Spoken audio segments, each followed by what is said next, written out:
பிரியமானவர்களே, உங்கள் அனைவருக்கும் என் அன்பார்ந்த வணக்கம். இக்கால வேளையிலே கர்த்தர் நமக்கு கொடுக்கப்பட்டுள்ள வார்த்தையை பார்த்து தியானிப்போம். கர்த்தர் நல்லவர் என்பதை ருசித்து பாருங்கள். அவர் மேல் நம்பிக்கையாயிருக்கிற மனுஷன் பாக்கியவான் என்று சங்கீதம் 34 அதிகாரம் 8வது வசனத்திலே இப்படியாய் சொல்லியுள்ளது. நாம் அநேக காரியங்களை குறித்து சோதிக்கிறோம், ருசிக்கிறோம்.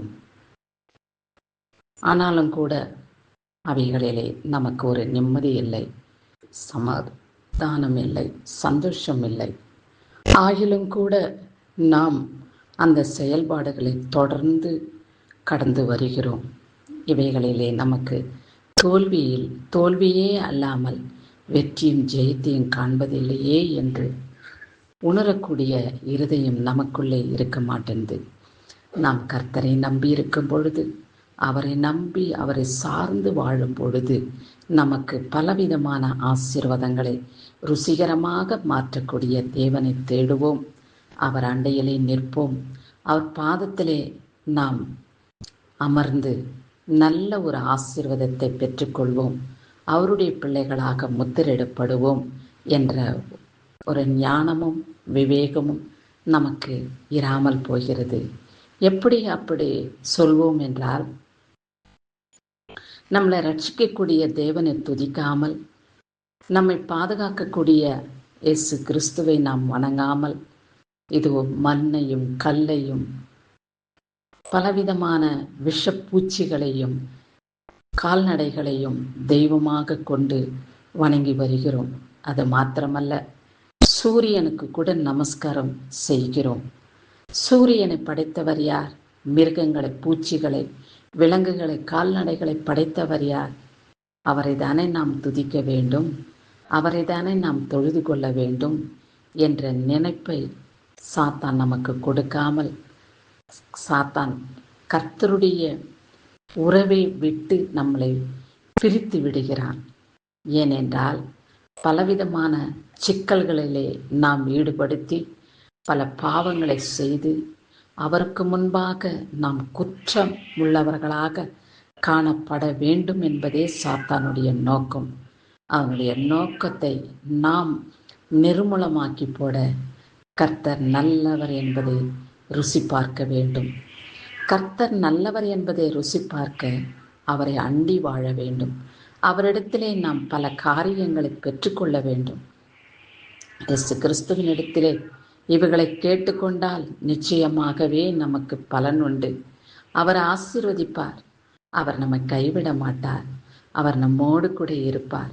இந்த செயல்பாடுகளை செயல்படுத்த அவரால் தான் முடியும்.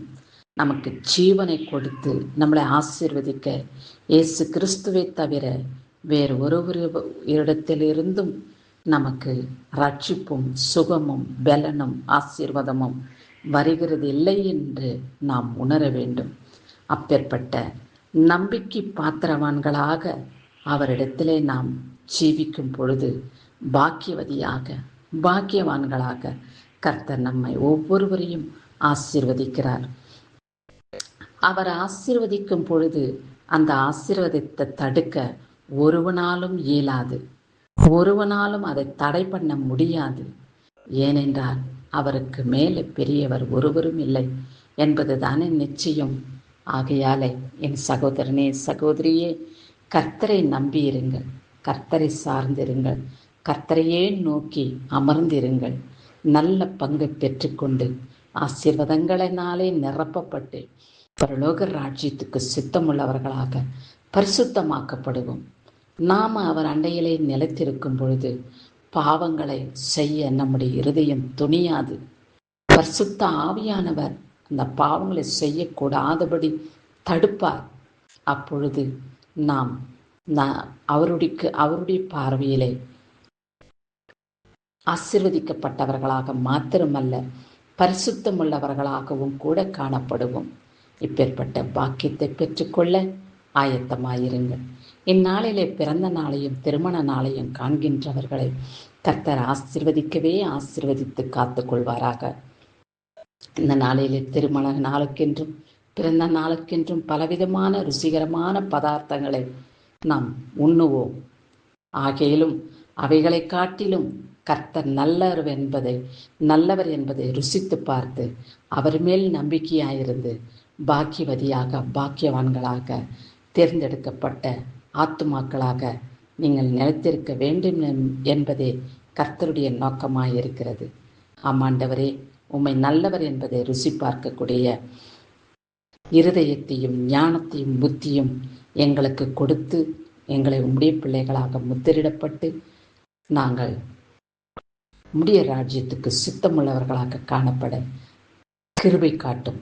இயேசுவின் நாமத்தினாலே ஜெபம் கேளும் பிதாவே என்று இந்த வாக்கியத்தை முடிப்போம். ஆமேன்.